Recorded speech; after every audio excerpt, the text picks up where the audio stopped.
In the next few weeks, pupils all over the world will be starting school. Meanwhile, poor air quality in classrooms can weaken the pupils' learning ability, cause more illness among teachers and students, and have grave consequences for society as a whole.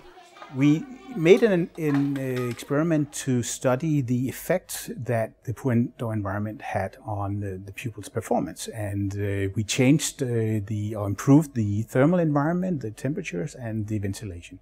And the results were quite stunning.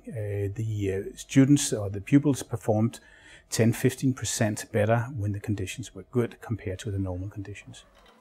An American study has shown that there's also an effect on teachers' absence rate, which is about 10% lower.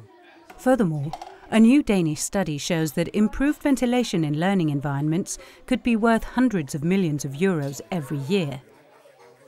In the small country of Denmark alone, it's estimated that an improvement of air quality in 56% of its classrooms could bring about an annual increase in gross national product of 180 million euros and an increased surplus of public funds of 36 million euros. The study shows that significant improvement can be made with very simple means. I believe we owe teachers, our children, to act upon this.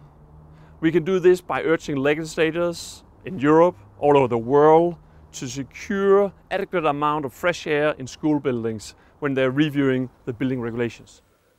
At Indrupskolen in Denmark, the teachers and pupils have seen great improvements after remodeling 2 of the classrooms with special focus on improving the indoor climate. Lærerne fortæller mig tit, at det er utroligt dejligt at komme ind i lokalerne herovre.